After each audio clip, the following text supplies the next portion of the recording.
So hello guys, welcome back to my YouTube channel the red eyes. तो आज हम ये इस वाले चैप्टर में भाई क्या करने वाले हैं, जो नाइन्थ जो क्लास है इसके भाई हम क्या करेंगे, जितने भी मोस्ट इंपॉर्टेंट जो भी नोट्स जो है वो पूरे।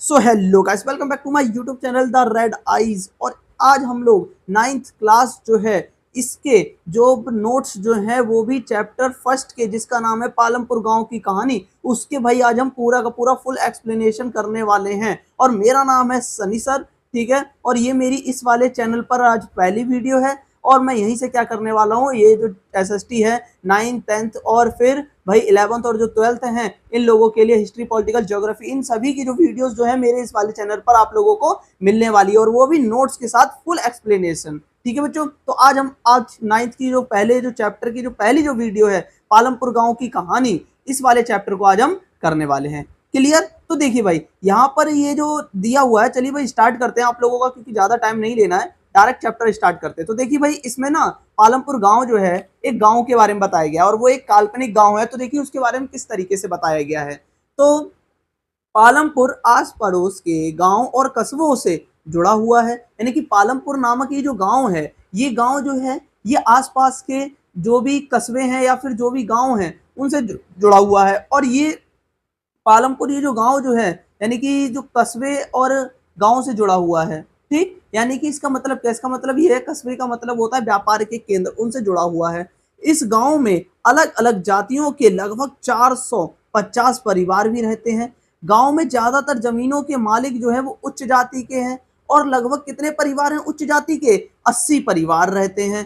क्लियर? और क्या बताया गया कि उच्च जाति के मकान जो होते हैं वो ईंटों के, सीमेंट के बने हुए हैं। लेकिन जो दलित जो लोग हैं, दलित यानी नीची जाति के जो भी हैं, उनकी गांव में जो संख्या है, कुल जनसंख्या का 1/3 हिस्सा है। 1/3 का मतलब क्या होता है? मान लो भाई क्या है, 3 इस पूरे के पूरे गांव में लोग रहते हैं, ठीक। तो 3 में से 1/3, तिहाई का मतलब एक हिस्सा, यानी कि एक व्यक्ति जो होगा वो दलित होगा, ऐसा बोला है। क्लियर? और क्या बताया गया है कि इनके जो भी घर होते हैं वो गांव के किसी एक कोने में, छोटे घर में भाई जो होते हैं जो कि मिट्टी और फूस से बने हुए होते हैं, यानी कि ऐसे ही कूड़े कबाड़े, गाय का जो गोबर होता है उससे इनके घर बने हुए करते थे दलित लोगों के। क्यों? क्योंकि भाई इनको समाज में इज्जत ही नहीं दी जाती, कि इज्जत नहीं दी जाती थी, जो कि बहुत ज्यादा गलत है, भद्दी बात है हमारे समाज के लिए, है ना बच्चों। और देखिए क्या बताया गया है कि पालमपुर में एक वर्ष में किसान जो है वो 3 अलग अलग फसल जो है वो उगाते हैं। क्यों क्यों उगा पाते हैं एक वर्ष में 3 बार? वो भी क्योंकि यहाँ पर गांव में सिंचाई की व्यवस्था जो है वो बहुत अच्छी है। याद रखना, 1 नंबर का क्वेश्चन है, पूछा जाता है कि भाई ये बताइए कि पालमपुर जो गांव जो है इसकी एक विशेषता, तो आपको बताना है कि यहाँ पर सिंचाई की व्यवस्था जो है वो बहुत ही ज्यादा अच्छी है, और ज्यादातर लोगों के घरों में जो है वो बिजली है, दूसरी ये विशेषता बहुत अच्छी है। और पालमपुर गांव में 450 परिवारों में से लगभग 1/3 अर्थात 150 के पास खेती के लिए भूमि है ही नहीं। क्लियर? यानी कि टोटल मिलाकर के 450 है, उनमें से 150 के तो पास खेती है ही नहीं, खुद की जमीन है ही नहीं जिस पर वो खेती बाड़ी कर सके। क्लियर? तो कुछ इस तरीके से बताया गया है ना भाई। अगर आप लोगों ने भाई क्या किया, अभी तक नोट नहीं किए हैं, तो वीडियो को रोक कर जो चैप्टर जो भी मैं इसमें नोट्स के साथ समझा रहा हूँ उसको भाई जरूर ही क्या करना है, नोट करना है। क्योंकि भाई अगर आप लोग नोट करते हो, समझते हुए, तो कहीं ना कहीं आप लोगों को बहुत जल्दी और आसानी से समझ में आ जाएगा। क्लियर? और परिवारों में से 200 परिवार, यानी 400 में से जो परिवार है उनमें से 200 परिवार ऐसे हैं जिनके पास भूमि है। क्लियर? यानी खेती करने के लिए भूमि है। अब बताते हैं भाई, जो गैर कृषि क्रियाएं जो है वो है क्या। गैर कृषि क्रियाओं का भाई मतलब क्या होता है? गैर कृषि जो क्रियाएं जो होते हैं, इनका मतलब है ऐसी क्रियाएं, यानी ऐसी एक्टिविटी जो कि कृषि से जुड़ी हुई ना हो। क्लियर? वो वाली क्रियाएं क्या कहलाती हैं? गैर कृषि क्रियाएं कहलाती हैं। यानी कि वह क्रिया जो कि खेती से जुड़ी हुई नहीं होती हैं, वो क्रिया क्या कहलाती हैं? गैर कृषि क्रिया जो होती है वो कहलाती हैं। क्लियर? अब देखिए हम समझ लेते हैं कि गैर कृषि क्रियाएं जो है वो कितने प्रकार की, कौन कौन सी हैं। तो गैर कृषि क्रियाएं भाई, खेत उत्पादन के अलावा अन्य कोई भी उत्पादन या कोई भी गतिविधि या कोई भी कार्य गैर कृषि क्रिया कहलाती है। अब देखिए, उत्पादन उत्पादन का मतलब होता है जो भी वस्तुएं जो है उनका निर्माण करना।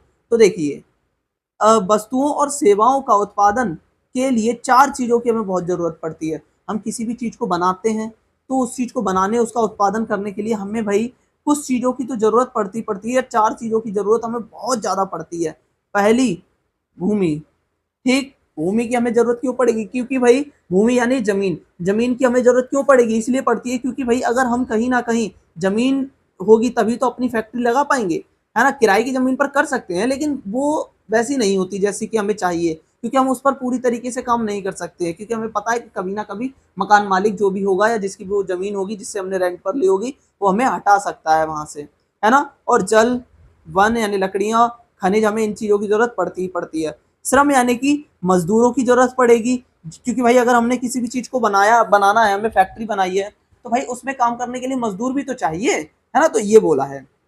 और क्या है? लागत। यहाँ पर सॉरी आगत लिखा हुआ है, तो मैं आपको बता देता हूँ कि ये आगत नहीं है, एक्चुअली ये ना लागत लिखा हुआ है। क्या लिखा हुआ है? लागत। क्लियर? तो आप लोग भी लागत लिख लेना। ठीक, लागत यानी कि भाई जो औजार है, मशीन है, ऐसी जो भी चीजें हैं, इन सभी में हमें रुपया तो लगाना ही पड़ेगा ना। और कार्यशील पूंजी यानी नगद, ये सॉरी जगत लिखा है, नगद, नगद। पैसे, उत्पादन, भूमि, श्रम और पूंजी को मिला करके भाई क्या होता है? संगठित होता है, जिन्हें हम उत्पादन के कारक कहते हैं, यानी इनकी वजह से हम किसी भी एक चीज को उत्पादन जो है वो कर सकते हैं। क्लियर? अब देखिए भाई, खरीफ की फसल कौन सी फसलें होती हैं? खरीफ की फसल बरसात के मौसम में होती हैं, उन्हें हम खरीफ की फसल कहते हैं, जैसे कि ज्वार, है ना, चना। क्लियर? गेहूं। बस इतना बहुत है, इससे ज्यादा तो पूछते भी नहीं है।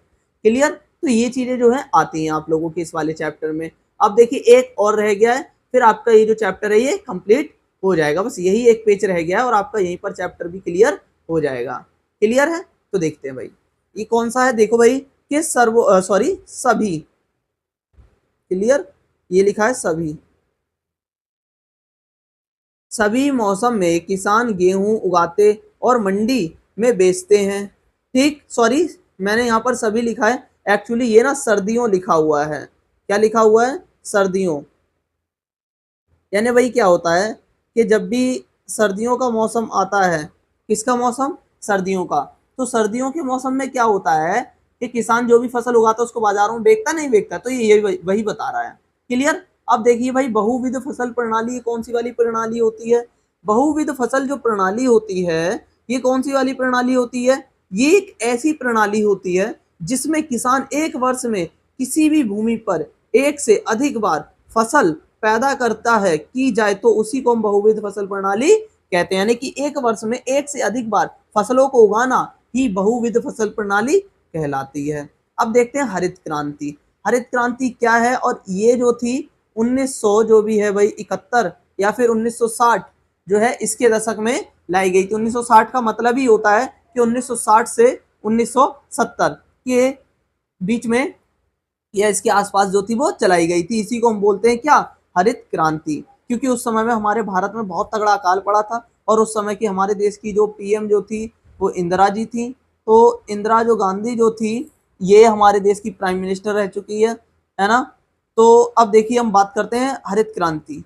अब देखिए 1960 के दशक यानी 10 साल के अंत में हरित क्रांति जो थी ये भारतीय किसानों को जो थी अधिक उपज वाले बीज जिनका नाम था HYB के द्वारा गेहूं और चावल की खेती करने के लिए या उनके तरीके सिखाने के लिए ये लाई गई थी।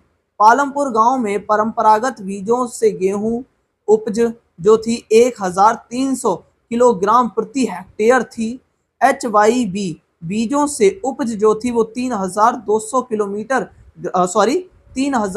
किलोग्राम प्रति हेक्टेयर तक पहुंच चुकी थी। यानी इतनी ज्यादा जमीन जो थी वो इस इनके कंट्रोल में पहुंच गई थी। अब संसाधन के रूप में लोग, यानी कि लोग जो है वो खुद ही एक संसाधन है। कैसे? मानव संसाधन।